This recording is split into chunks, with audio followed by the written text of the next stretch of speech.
윤석열 대통령이 비상계엄을 선포했습니다. 그리고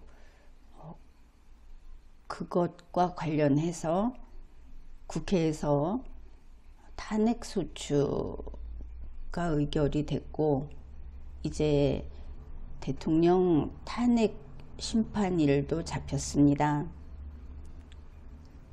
2024년 12월 27일 첫 헌재가 열린다고 이렇게 보도가 됐는데, 아직도 우리 국민들은 윤석열 대통령을 지켜야 한다. 거대 야당이 대통령을 끌어내리려고 한다. 이런 국민들도 있고, 윤석열 대통령이 이번에는 아주 크게 잘못했다. 이런 국민들도 있습니다. 지금까지 우리는 윤 대통령의 그 계엄령, 이것만 들여다봤습니다. 윤 대통령의 계엄령 선포, 이것이 헌법에 따른 것인가, 이렇게 이제 이것을 보았습니다. 그래서 리걸마인드 연구소에서는 이것이 헌법에 반하는 것이다, 이렇게 판단을 했습니다. 국회에서도 마찬가지였다고 볼 수 있겠죠.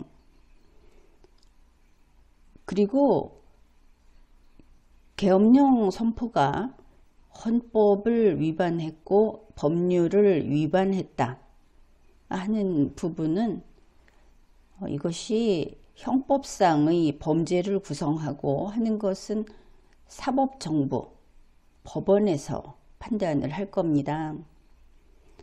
이번 헌법재판소에서 판단하는 것은 대통령이 헌법과 법률을 위반했는가, 그러니 이 형법상의 범죄보다는 보다 높은 차원, 보다 큰 제목, 이렇게 그쪽에서 판단을 하게 될 것이다, 이렇게 보면 되겠습니다. 이제부터 우리가 이야기할 것은 지금까지 보았던 법의 세계, 법을 지켰는가, 그것이 선을 넘어서 범죄에 이르렀는가 하는 이런 것들 이외에 구체적으로 계엄 상태에서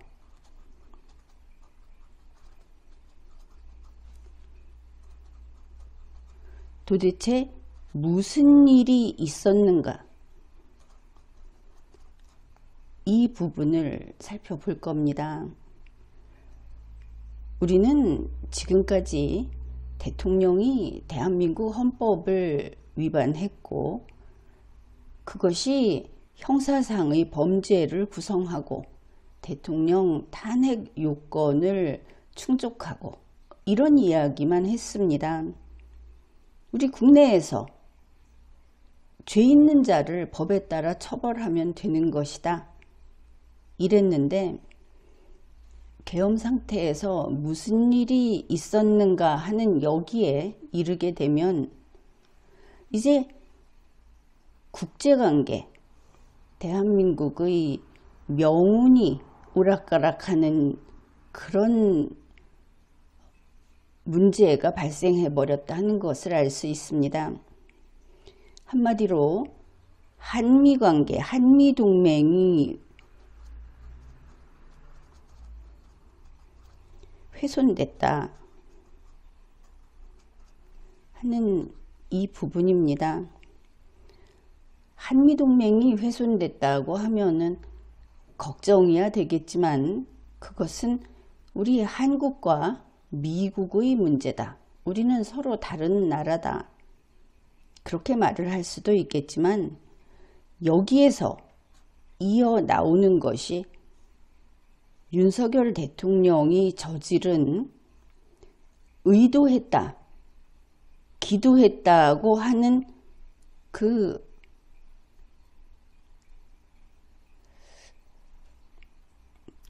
이것은 참으로 끔찍한 생각이었다. 끔찍한 일이 벌어질 뻔했다 하는 우리 국민으로서는 도저히 윤석열과 그 일당들을 용서할 수 없는 데에 이르게 되는 그런 이야기입니다.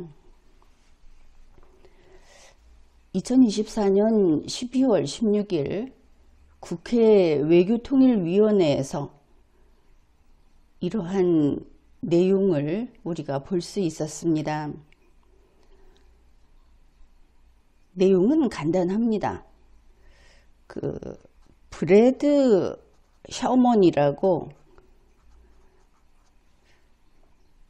그렇게 우리가 좋아하지 않는 미국 연방 하원 의원이 있습니다.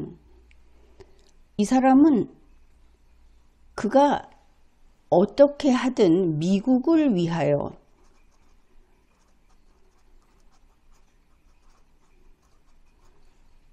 한국 정부를 칭찬도 하고 비난도 하는 그런 인물입니다.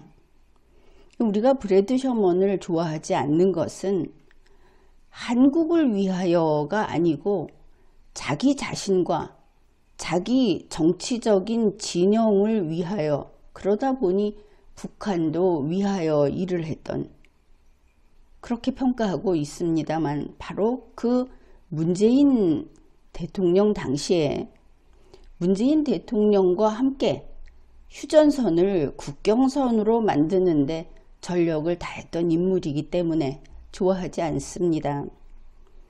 그러나 그는 미국을 위해서 일하는 미국 연방 하원 의원입니다. 그가 이런 이야기를 한 겁니다.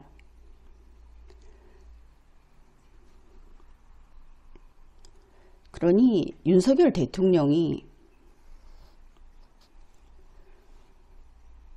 김정은이를 자극해서 국지전을 유도했다는 의혹, 여기에 대해서 분명히 조사해 봐야 한다고 밝혔습니다. 그야 그의 의견이죠. 그런데 브래드 셔먼의 다음 이야기가 심상치 않습니다. 수만 명의 미군은 싸우다가 목숨을 바칠 준비가 돼 있다. 그런데 북한의 도발도 없는데 이 위장작전으로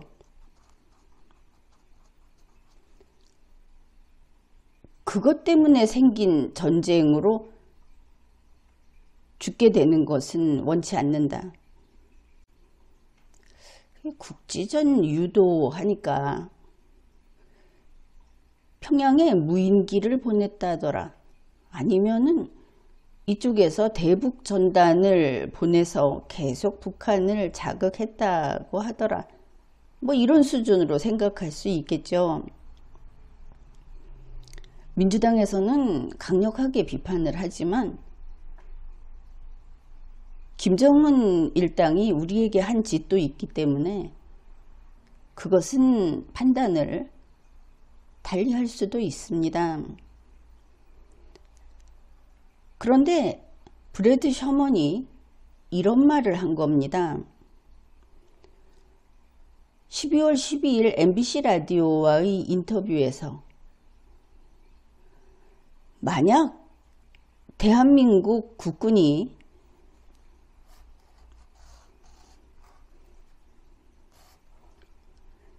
대한민국 내의 한 장소를 어딘가를 공격해서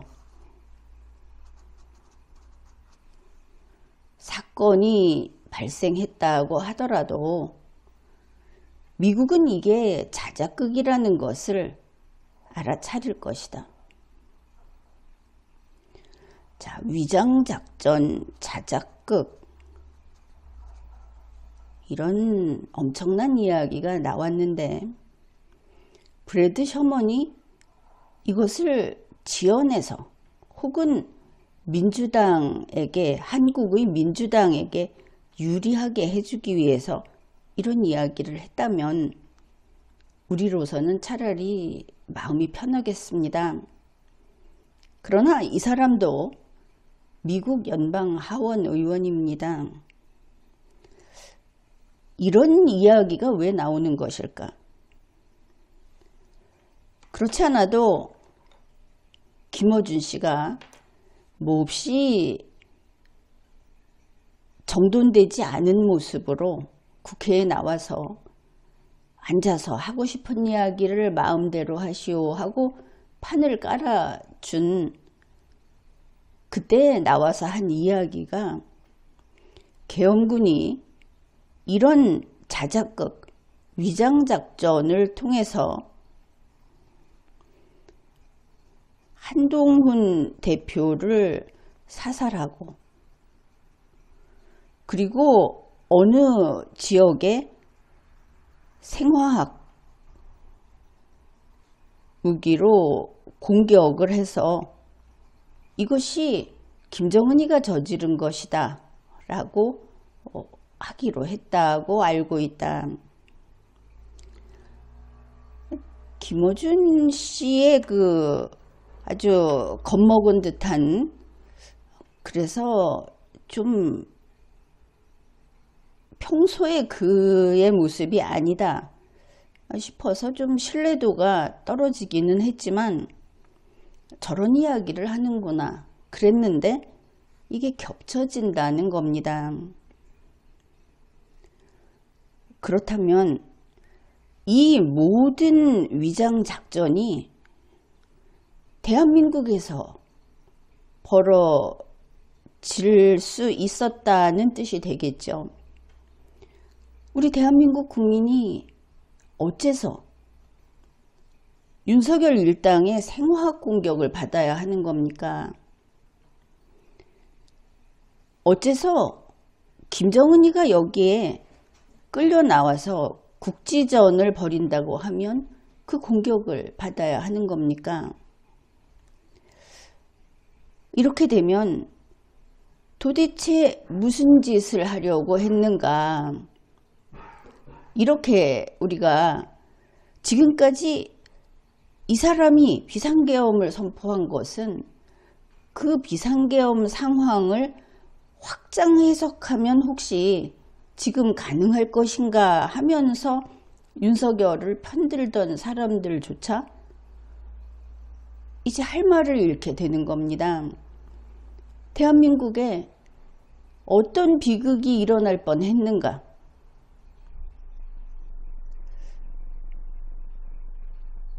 이것이 국회에서, 국회 회의에서 우리가 본 새로 생각할 수밖에 없는 이런 내용인 겁니다.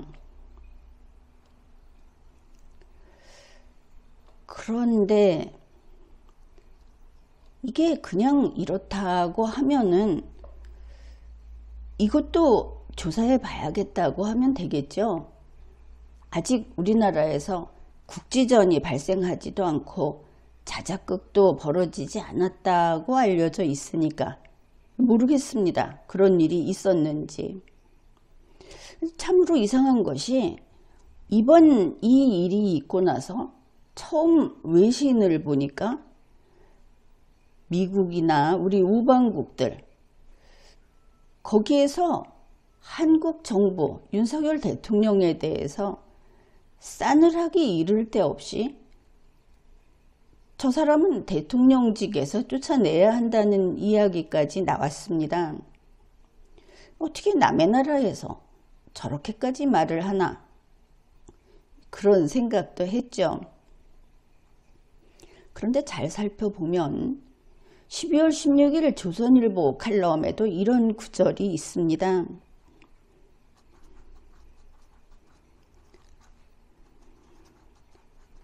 단단히 화가 난 미국을 비롯한 우방국들,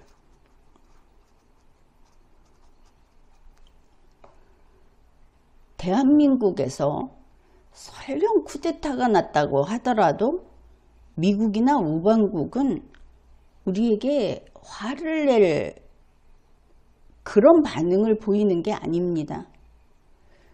무엇인가 미국을 공격하려고 했구나. 사실 김어준 씨는 미군들을 좀 살해하려고 공격해서 이런 이야기도 했는데, 간이 안 큰 윤석열 대통령은 미군이 아니라 한국민을 대상으로 하려고 했는가? 그것도 가능하겠죠. 자, 단단히 화가 났다. 그러면 직접 미국을 쳤다. 미국을 배제시킨 것은 알고 있습니다. 그런데 미국과 이제 손을 끊으려고 했는가?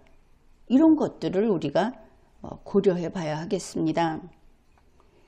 언론에 보도된 바에 따르면 주한 미국 대사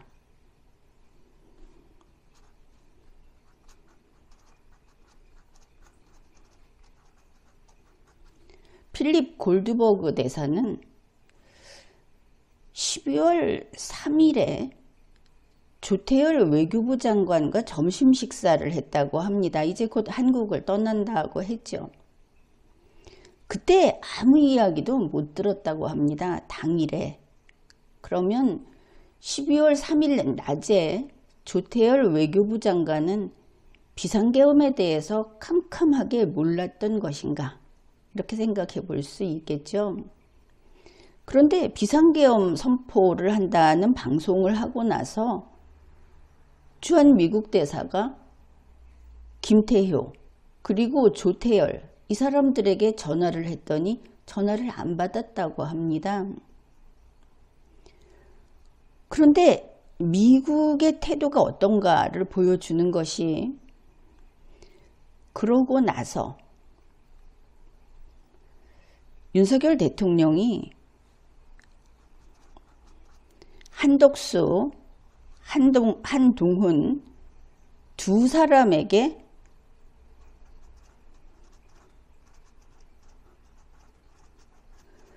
공동 국정 운영을 맡긴다. 이래가지고 한동훈 대표가 태스크포스까지 구성을 하고 그러지 않았습니까? 리걸마인드 연구소에서는 이거 헌법에 반한다, 안 된다 이렇게 말을 했습니다. 그런데 아니나 다를까 여기에 대해서 골드버그 주한 미국 대사가 외교부 장관에게 문의했다고 합니다. 이게 대한민국 헌법에 합치되는 거냐? 민주당 김영배 의원 말에 의하면 이거 근거 없는 것 아니냐? 라고 했다는 겁니다. 그러니 한국 정부에 대한 의심이 가득하고 그 관계가 상당히 멀어진 것을 알 수 있죠. 그뿐이 아닙니다. 조국혁신당의 김준형 의원이 12월 6일 이제 그걸 밝혀가지고 또 국회에서 논란이 있었는데, 우리는 정보만 봅시다. 12월 6일 한국에 있는 주요 5개국 대사들, 이들이 만약 윤석열이 12월 6일이면은 그 날짜도 좀 감안을 해야 합니다. 만일 윤석열이 계속 대통령으로 있으면 경주 에이펙을 포함해서 모든 국제 정상회담 개최를 보이콧하겠다고 결정했다. 이런 정보를 얻었다고 밝혔습니다. 이 주요 5개국 대사가 다름 아닌 파이브 아이즈, 이러면 이야기가 달라지죠. 파이브 아이즈 회원국 미국, 영국, 캐나다, 호주, 뉴질랜드. 이 파이브 아이즈가 지금과 같은 신냉전에서 얼마나 그 의미가 큰지는 우리가 잘 알고 있습니다. 한국하고 이제 한국과는 손절하겠다. 이렇게 밝힌 것이죠.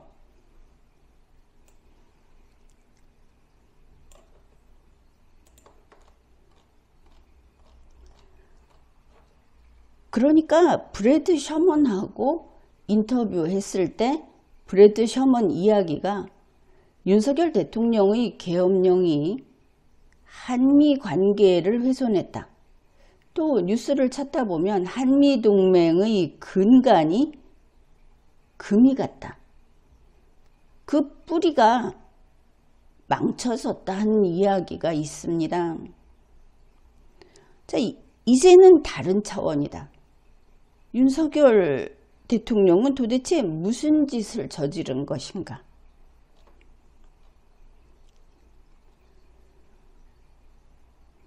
여기에서 도대체 이 사람이 왜 이러는 것인가? 지금 계엄령 선포를 한번 그 설쳐대는 주의력 없는 태도로 한번 해본 그게 아니고 우리 전 국민이 그 안보 위험에 빠지게 경제도 경제지만 이렇게 만들어 버렸구나. 이런 걸 알 수 있습니다. 그러니 12월 3일 비상계엄 선포는 국내적으로 헌법법률 위반이다. 국제적으로 한미동맹을 파괴하는 것이었구나. 이렇게 되는 겁니다. 계엄령 선포 자체가 형법상의 내란죄 피의자가 되어 있는데 이제 더 큰 혐의는 형법 각칙의 외환의 죄.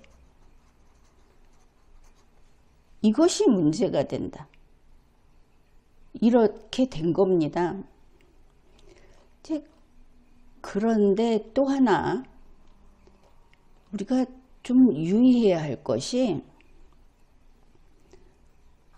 12월 16일 국회에서 새로운 사실이 또 밝혀졌습니다. 그러니까 12월 4일에 윤석열 대통령실에서 프레스 가이드라고 해서 외신 기자들에게 전하는 문건, 이거를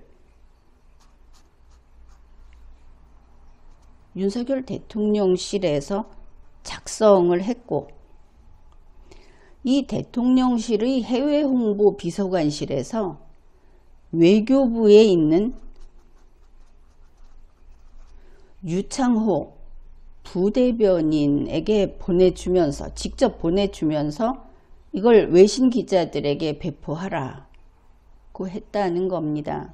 그리고 이 사람은 12월 5일에 그러니 윤석열 대통령의 첫 번째 탄핵안 표결을 이틀 앞둔 시점에 이거를 배포했다는 것이죠. 외교부 대변인실의 유창호 부대변인이 외신 기자들에게 윤석열 대통령의 계엄 선포가 어째서 옳은 것인지 이런 정당성을 홍보한 겁니다. 더구나 놀라운 것은 조태열 외교부 장관도 강인선 외교부 2차관도 외교부 차관도 외교부 대변인실도 이런 일이 일어나고 이런 프레스 가이드가 배포됐는지를 몰랐다고 답변을 했습니다. 그렇게 확인이 됐다고 보도도 나왔습니다. 그러면 이 유창호 부대변인이 누구냐? 이 사람이 윤석열 대통령실의 미래정책비서관실 선임 행정관 출신입니다. 이 사람이 2021년 문재인 대통령 때 주 중국 대사관 총영사였습니다. 그런 사람을, 문재인의 사람을 윤석열 대통령이 데려와서 물려받아서 쓴 것이다. 2024년 6월 14일에는 외교부의 개혁 태스크포스 부팀장이었는데, 특이한 것은 이번 계엄 선포를 하기 한 달 전 2024년 11월 4일에 정부의 그 이러이러한 인사가 있다는 뉴스에 이 사람 외교부 국장 인사 뉴스가 떴습니다. 현재 국장급이라고 합니다. 그러니 윤석열 대통령실 출신 행정관이 외교부 장관 허락도 없이 내란 동조 행위를 한 것입니다. 그런데 특이한 것은 이 유창호 외교부 부대변인이 외신 기자들에게 전달한 자료에 이런 내용이 있습니다. 민주당의 입법 폭주를 통한 국정농단의 도가 지나치다. 그렇게 말할 수는 있겠죠. 그런데 여기에 눈길을 끄는 빨간 글씨로 쓴 이런 게 있습니다. 45년 동안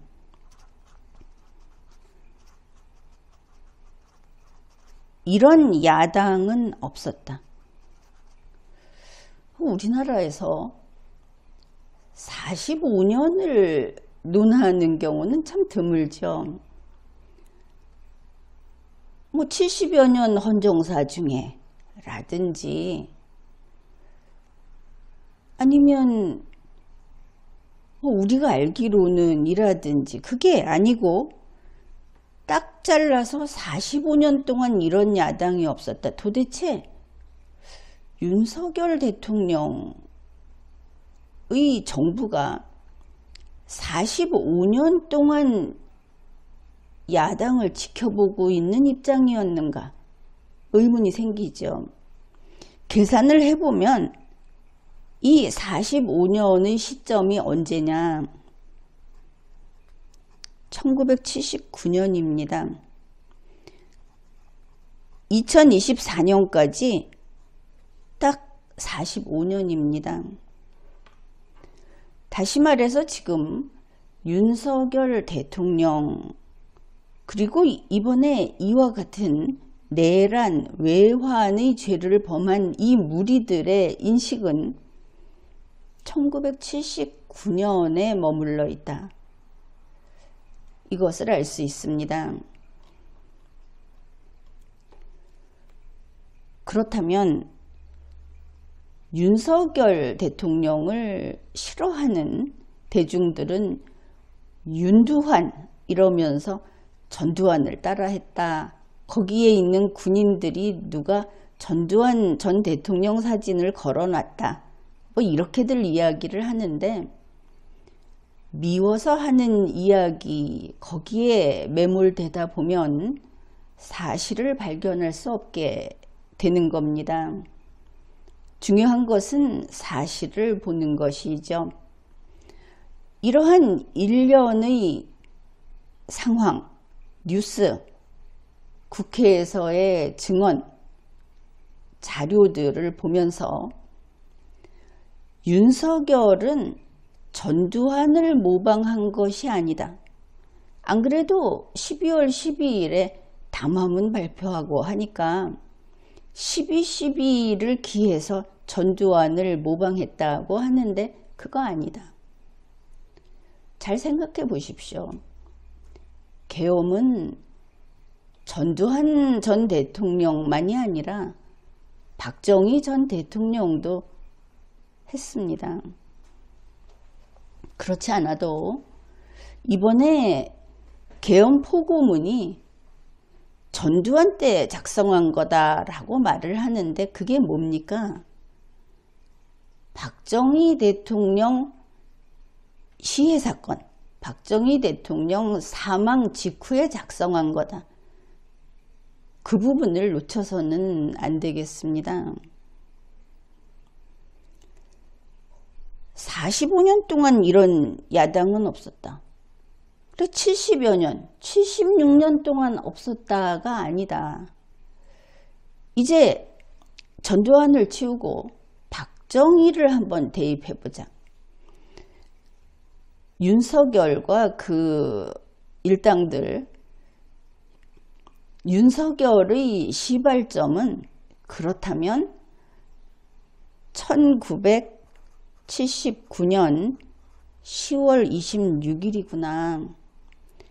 박정희 사망일, 바로 그것이구나, 이렇게 생각을 해볼 수 있습니다.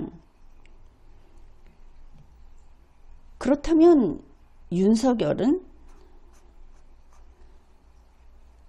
박정희의 환생인 거구나.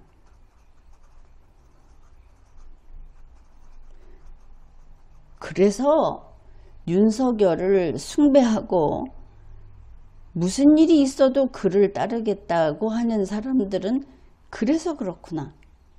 박정희를 이어가는 윤석열이니까. 자, 이렇게 우리가 이해해 볼 수 있겠습니다. 그렇다면 이번에 앞에서 보았듯이 미국을 배제하고 한미동맹을 파괴했다는 부분도 이해가 됩니다. 박정희 대통령 때 미국의 카터와 반목이 대단했죠. 주한미군 철수 시키려고 했습니다. 우리 보수는 믿지 않지만 미국이 김재규를 사주해서 박정희를 죽였다 라고 하는 음모론은 우리가 쉽게 지금도 찾아볼 수 있습니다. 그만큼 그 당시 한국과 미국은 사이가 나빴던 것이죠. 이번에도 같은 일이 벌어진 것을 알 수 있습니다. 이런 것이 사실이라면 물론 우리의 추측입니다. 정보의 기준은. 박정희 대통령은 핵을 개발하려고 했습니다. 국민들이 그때 핵만 있으면 우리가 김일성 집단에게 이렇게 안 당할 수도 있었지, 이렇게 생각도 하지요. 어떻든 미국이 반대하는 핵을 개발하려고 했고, 그러면 이번에 이렇게까지 우방국 미국이 우리를 차갑게 바라보게 된 것은 혹시 윤석열 대통령이 자체 핵 개발을 하려고 했는가? 그것도 좀 궁금합니다. 그런데 우리가 미국 몰래 자체 핵 개발을 할 수는 없죠. 하지만 걱정이 되는 것이 지금 일을 벌인 것을 보면 저런 윤석열이라면 자체 핵 개발 하자 이랬을 수도 있다고 보이니 걱정입니다. 일본이 6개월 만에 핵무기를 생산할 수 있다 그랬죠. 그들에게는 비축해둔 핵 연료가 있습니다. 그러나 우리는 비축해둔 핵 연료가 없습니다. 일본처럼 그런 게 있는 게 아닙니다. 그런데 윤석열 대통령이 착각해서 우리도 6개월이면 만들 수 있다. 물론 기술이야 있겠죠. 그래서 혹시 이런 것을 남몰래 시도했던 것인가?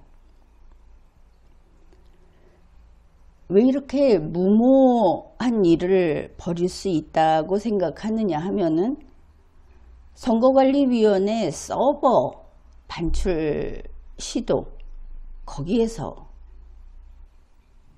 이것도 그럴 수 있다 싶은 겁니다. 어땠습니까? 선거관리위원회 서버 반출, 영상에서 여러분도 보았을 텐데 그 군인들 앞에 섰을 때 서버가 얼마나 큽니까? 군용 트럭 몇 대를 가져가도 반출하기 어려운 서버를 그저 사람들 좀 보냈죠. 서버 카피도 그렇습니다. 거기 간 군인들이 이거 구글이 와도 못합니다. 이렇게 말을 했답니다.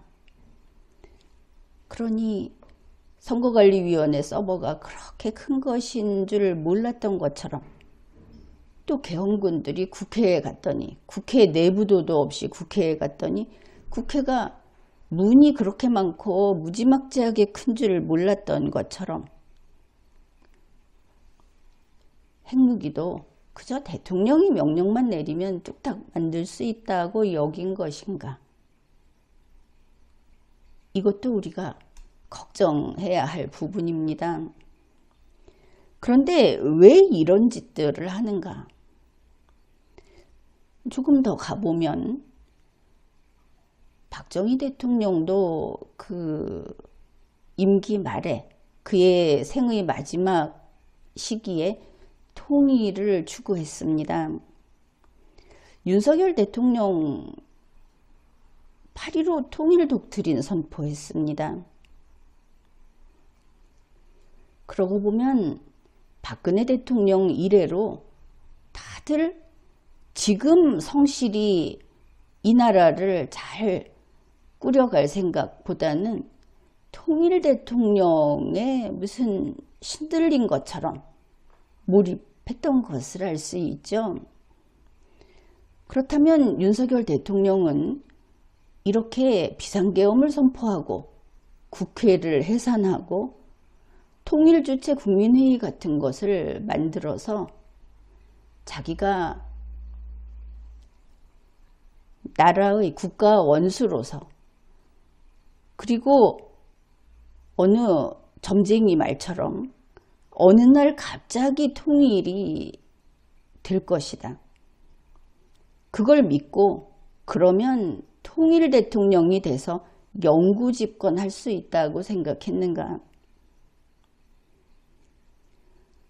이런 것을 보면 윤석열 대통령의 그 대통령실이며 그의 아내며 또 총리를 비롯한 행정각부의 장관, 여당인 국민의힘의 친윤들, 이들이 참으로 발칙한 행위를 했던 것들이 겹겹이 떠오릅니다.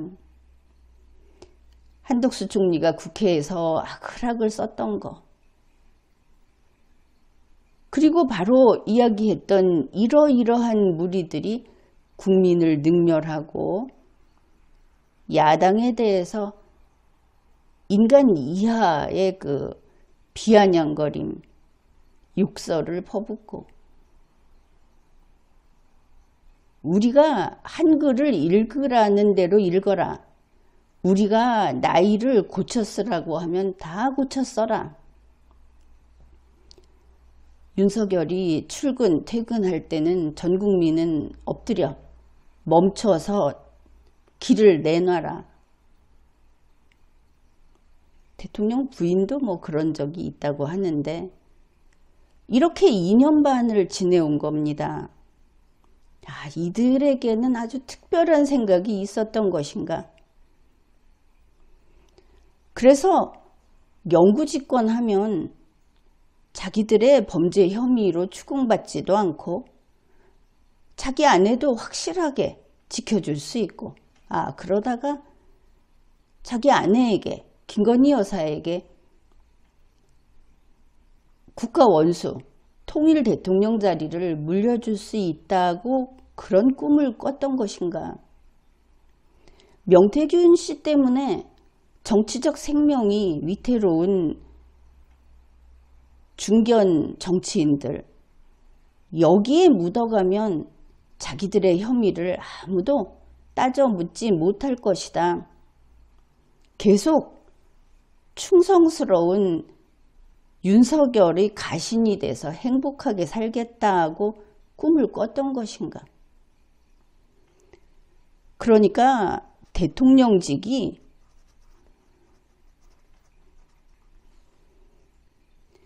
이게 물려주는 자리인 줄 알고 있더라. 우리가 이 어이없는 이야기를 직접 들었습니다. 윤석열 대통령이 한동훈 대표에게 물려준다고 이야기를 했죠. 한덕수 총리가 권한대행이 아니고 그냥 총리로서 한덕수 총리를 잘 이끌면서 국정을 운영하겠다. 처음 이야기가 이렇게 나오지 않았습니까? 대통령직은 물려주는 자리다 하는 윤석열의 인식을 이번에 보여줬습니다. 대국민 담화로 밝혔습니다. 그것도. 그리고 또 하나는 파이브 아이즈가 반발을 하고 있다. 왜 그럴까? 파이브 아이즈가 반발하는 것은 혹시 윤 정권이 친중으로 옮겨 앉기로 했던 것인가? 그러니 이 자유세계에서 봤을 때 한반도에 사는 남쪽과 북쪽의 사람들은 북쪽은 러시아에게, 남쪽은 중공에게 기어 들어간 그런 자들이라고 본 것인가? 의문이 계속 생기고, 사실 이것은 합리적인 의문이다 이렇게 보겠습니다. 책임 있는 자리에 있는 사람들이 발언한 것이고 우리 국회를 통해서 나온 내용이고, 그러니까 그렇다면 이번에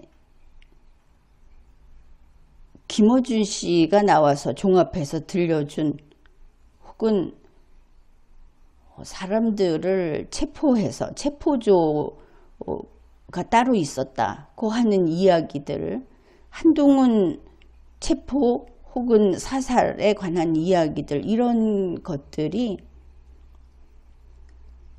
정말 미국 쪽에서 윤석열 정부는 못 믿어서 이 정보를 민주당을 비롯해서 여러 정치권의 여러 요소에 나누어 준 것인가 이렇게 볼 수도 있고, 또 그래서 민주당의 친 이재명 측의 의원들이 재빨리 태극기 배지를 단 것인가. 대한민국을 내버린 윤석열, 거기에 반해서 태극기를 단 친 이재명 쪽의 의원들, 뭐 이런 눈에 보이는 어떤 시위 같은 그런 것인가, 이런 것도 생각해 볼 수 있습니다. 윤석열 대통령은 국회 탄핵소추안이 가결된 후인 12월 14일에 대국민 담화문을 발표했습니다. 거기에서 그는 이렇게 말을 했습니다. 저는 지금 잠시 멈춰서지만 지난 2년 반 국민과 함께 걸어온 미래를 향한 여정은 결코 멈춰서서는 안 될 것이다. 저는 결코 포기하지 않겠다. 윤석열 대통령은 포기하지 않겠다고 했습니다. 자, 이제는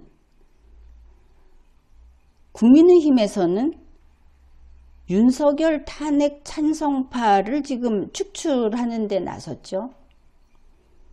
탄핵에 찬성하는 한동훈 대표가 이제 물러났습니다. 남됐습니다.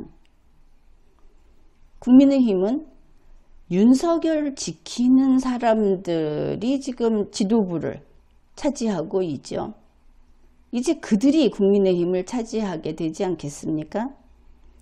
윤석열을 지키는 자들. 그리고 지금도 윤석열을 지키겠다고 하는 그런 국민들이 있을 겁니다. 이거는 대구 경북이 아닙니다. 그 지지율을 보십시오. 여론조사에서. 그게 아니라 윤석열을 지키는 사람들, 아스팔트에서 그나마 스피커라고 할 수 있는 사람들 있죠. 자, 그 사람들을 따라다니는 아스팔트 대중 여러분은 이래도 윤석열과 함께 가겠죠? 그렇다면 여러분은 윤석열이 박정희 환생이라는 것을 받아들이는 것이겠죠? 자, 이걸 받아들이는 사람은 목숨 바쳐서 윤석열을 지켜야 하는 겁니다. 윤석열이 한미동맹을 깨고 중국 공산당 밑에 기어 들어가더라도 박정희 환생을 지켜야 하겠죠. 국민의힘 권성동 원내대표 겸 당대표 권한대행, 그리고 이제 한동훈을 당대표에서 쫓아낸 국민의힘 지도부 중진들, 그 포악하게 악담을 쏟아내던 나경원 의원, 자, 당신들은 윤석열이 박정희의 환생이라는 것을 받아들이는 것입니까? 그렇다면 다들 목숨 바쳐서 윤석열을 지키십시오. 목숨까지 바쳐라 하는 겁니다. 비굴하게 여기저기 빠지고 지금에 와서 약간 다른 스탠스를 보이고 그러지 말고 용감하게 나서서 나는 윤석열과 같이 간다. 같이 살고 같이 죽는다. 밝히십시오. 지금까지 리걸마인드 연구소였습니다.